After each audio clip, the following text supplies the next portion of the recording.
अस्सलाम वालेकुम। एसक्यूएल की सीरीज़ के अंदर आज हमारा टॉपिक है टेबल क्यूरीज या फिर टेबल ऑपरेशंस। तो बिना वक्त ज़ाय किए बढ़ते हैं अपनी वीडियो की जानिब। हमने सबसे पहले जो काम करना होता है वो डेटाबेस को क्रिएट करना होता है। ठीक है, वो हमने लास्ट लेक्चर के अंदर कवर कर लिया। अब उस डेटाबेस को हमने क्रिएट कर लिया है तो हमने उसके अंदर डाटा भी तो स्टोर करना है। तो डाटा को स्टोर करने के लिए हमें सबसे पहले टेबल्स बनाने होंगे।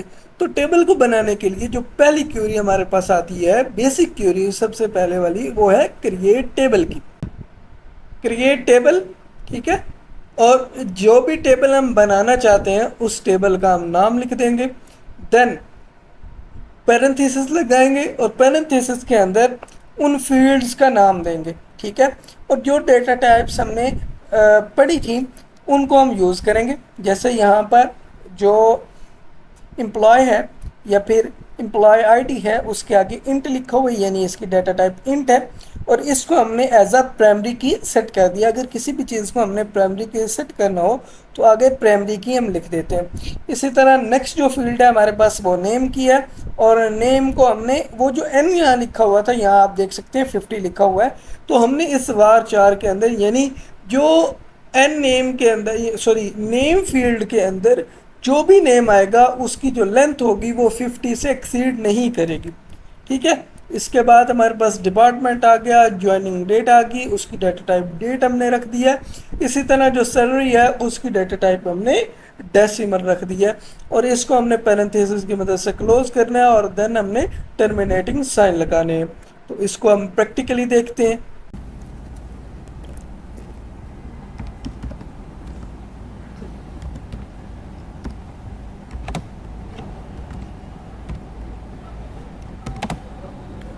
यहाँ हम टेबल का नेम लिखेंगे, जो भी टेबल का नेम हम रखना चाहते हैं। EMP, ठीक है। ये इसको एम्प्लॉय कर देते, एम्प्लॉयज।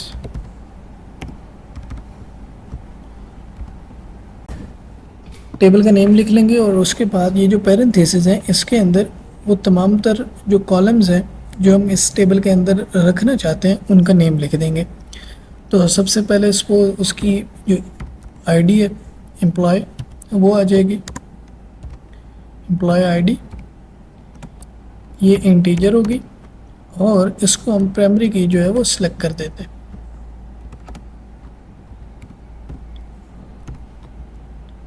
कॉमा के साथ इसको सेपरेट करेंगे। नेक्स्ट उसका नेम चाहिए हमें, नेम को जो वार चार है वो सेट कर देते हैं। और इसकी लेंथ सपोज हम 25 दे देते हैं।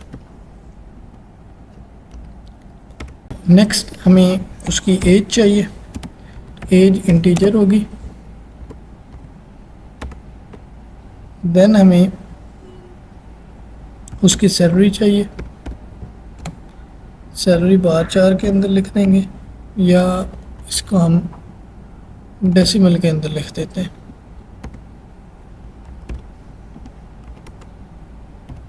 ओके। CNAC भी ऐड कर लेते हैं और इंट।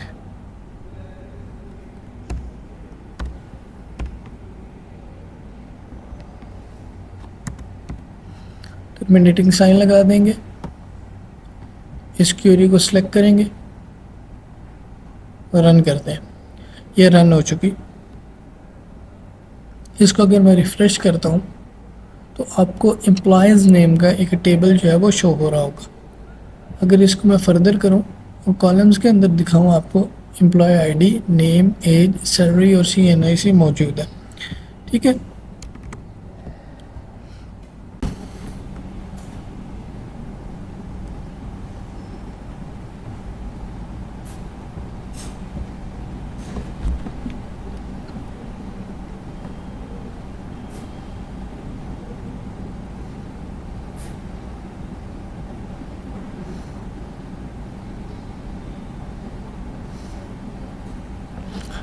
इंसर्ट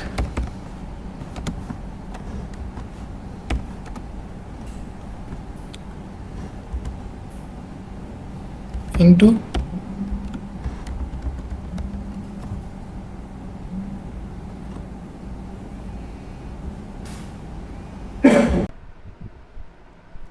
नेक्स्ट कुछ और ऑपरेशंस हैं जो हम टेबल्स के ऊपर परफॉर्म कर सकते हैं। तो इसके अंदर है अल्टर द टेबल, यानी जब हमने किसी भी टेबल का स्कीमा स्ट्रक्चर चेंज करना हो तो हम अल्टर की क्यूरीज जो हैं उनको इस्तेमाल करते हैं। ठीक है, मिसाल के तौर पर अगर हमने कोई नया जो कॉलम है ऐड करना है, ये नई फील्ड जो है टेबल के अंदर ऐड करनी है, तो हम उसके लिए क्यूरी लिखेंगे अल्टर टेबल, उस टेबल का नेम, और जो चीज़ हम जो फील्ड ऐड करना चाहते हैं ऐड लिखने के बाद वो फील्ड वो कॉलम हम लिख देंगे। ठीक है, विद इट्स डेटा टाइप।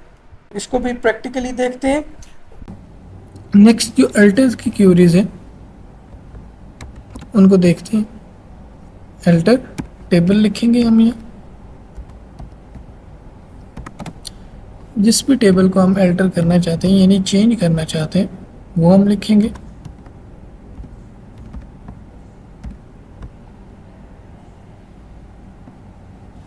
इसमें जो चेंजिंग हम करना चाहते हैं वो हमारे पास सपोज हम न्यू एक जो कॉलम है वो ऐड करना चाहते हैं, तो इसके लिए लिखेंगे ऐड ईमेल, और आगे जो भी ईमेल उसकी डाटा टाइप हम लिख देंगे, जो उसकी डाटा टाइप तो होनी चाहिए, तो var4 लिख देते हैं, और var4 के अंदर हम लिख देंगे 50। इसको रन करते हैं तो ये जो हमारी है ये रन हो चुकी है क्यूरी। इसको अगर मैं यहाँ से रिफ़्रेश करूँ तो आप देख सकते हैं यहाँ जो हमारा एक कॉलम है ईमेल नेम से वो ऐड हो चुका है। नेक्स्ट, अगर मैं किसी भी टेबल को रीनेम करना चाहता हूँ तो उसके लिए मैं क्या करूँगा, लिखूँगा अल्टर टेबल रीनेम, और इस टेबल का नेम आ जाएगा जिस भी टेबल को मैं रीनेम करना चाहता हूँ। एम्प्लॉयज़ को करना चाहता हूँ सपोज, किसके अंदर करना चाहता हूँ जी, ईएमपी के अंदर।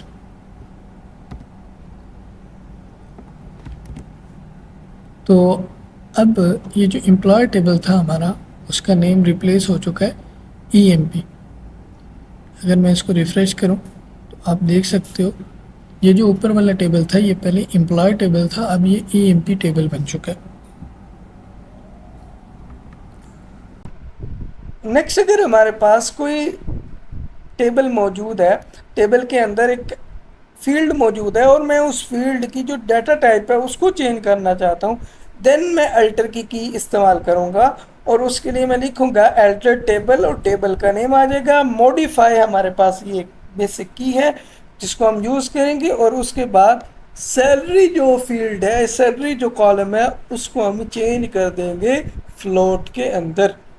इसको भी प्रैक्टिकली देखते हैं। अल्टर टेबल, टेबल का नेम आ जाएगा,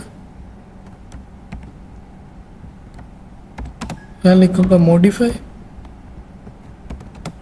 और मॉडिफाई मैं क्या करना चाहता हूँ, सपोज किसी भी जो कॉलम है उसकी डाटा टाइप जैसे सैलरी है,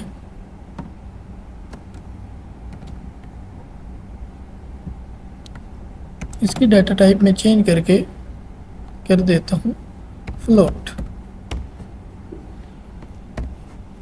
रन करते, इसकी जो डाटा टाइप है अब वो फ्लोट हो चुकी है।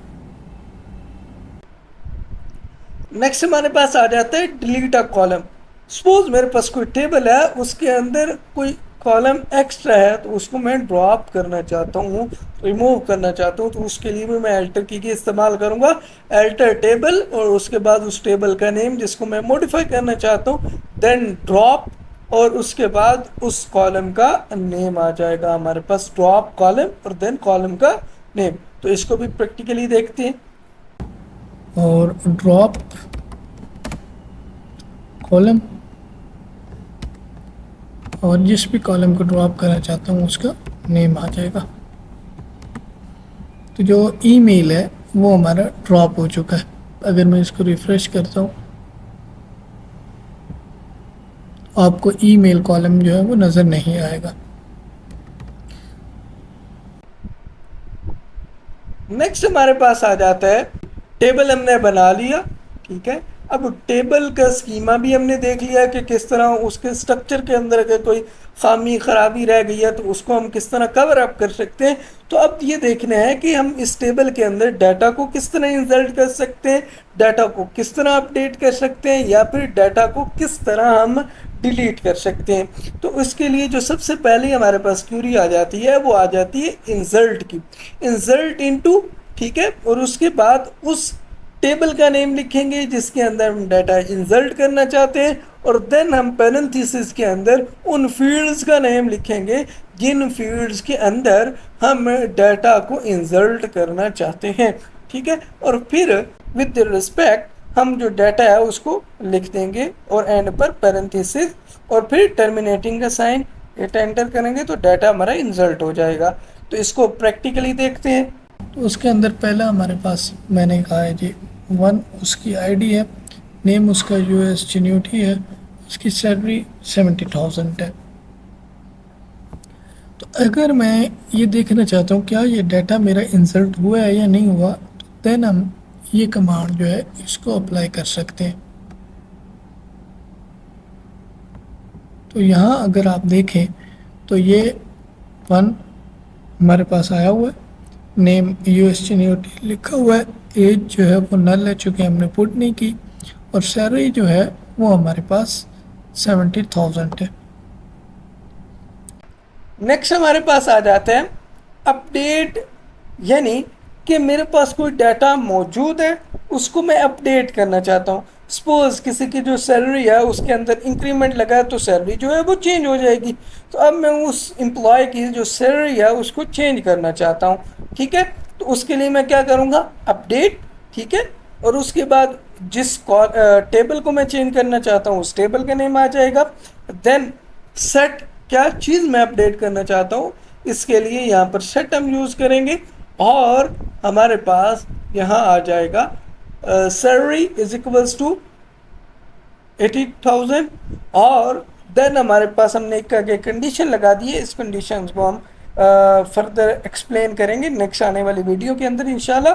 तो इसके अंदर हमने कंडीशन लगाई कि एम्प्लॉय आईडी जहाँ पर 1 है वहाँ उस एम्प्लॉय की सैलरी को जो भी थी उसको 80,000 कर दो, ठीक है। तो इसको प्रैक्टिकली देखते हैं। यहाँ सैलरी इज इक्वल्स टू हमने अपडेट एम्प्लॉयज़ सेट सैलरी हमने 1 लाख कर दी। कहाँ करनी है, जहाँ जो एम्प्लॉय आईडी है वो 1 हो। इस क्वेरी को रन करते हैं हम। तो अब अगर सैलरी में देखूं वो जो सैलरी है हमारी वो इंक्रीज़ हो चुकी होगी। यहाँ अगर देखें तो एम्प्लॉय आईडी 1 नहीं रही, यूएस जेन्यूटी रहा, और लेकिन जो सैलरी है वो इंक्रीज़ हो गई। नेक्स्ट हमारे पास आ जाता है कि अगर कोई डाटा हमारे पास एक्स्ट्रा आ गया या कोई ऐसा एम्प्लॉय है जो लेफ्ट कर गया, छोड़ गया है, तो उसके डाटा को अगर मैंने रिमूव करना है अपने डाटाबेस से तो कैसे करूँगा, लिखूँगा डिलीट फ्रॉम, ठीक है। और उसके आगे उस टेबल का नेम आ जाएगा और आगे कंडीशन लगाएंगे कि एम्प्लॉय आईडी जहाँ पर 1 है उस रो को डिलीट कर दो। तो इसको भी प्रैक्टिकली देखते हैं। डिलीट फ्रॉम एम्प्लॉय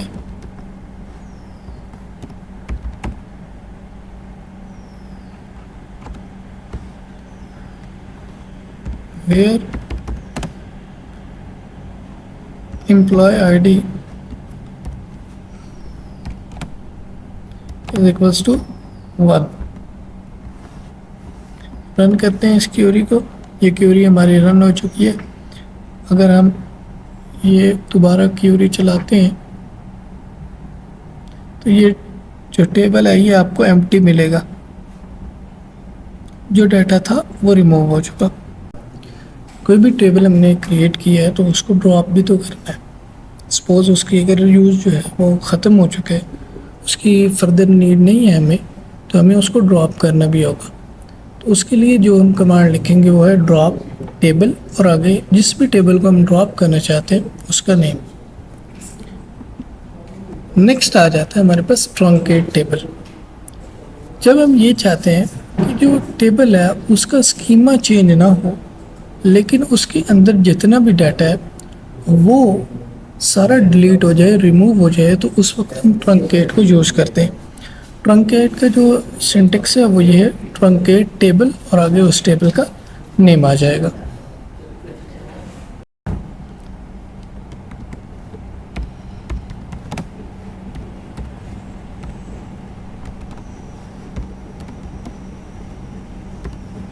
एम्प्लॉयज़ जो टेबल है इसको हम ड्रॉप करते हैं।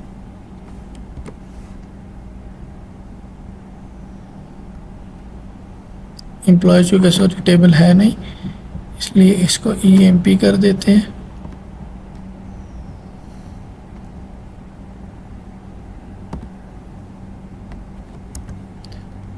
Drop table EMP।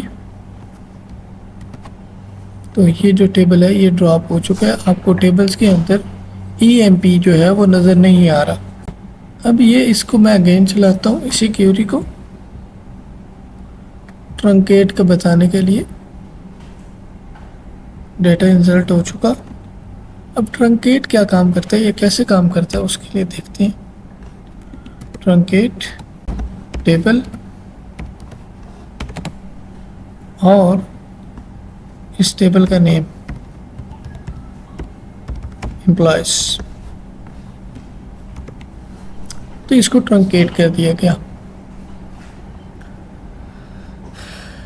यानी अगर मैं इसको चलाने के बाद आपको दिखाऊं, I run this command then this one, तो इस टेबल के अंदर आपको डाटा जो है वो शो हो रहा है। अब अगर मैं ट्रंकेट जो है इसको चलाता हूँ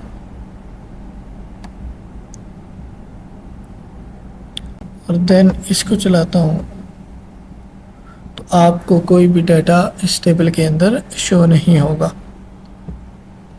आई होप आज का लेक्चर आपको क्लियर हुआ होगा। अगर किसी का कोई क्वेश्चन है तो वो कमेंट सेक्शन में क्वेश्चन कर सकता है।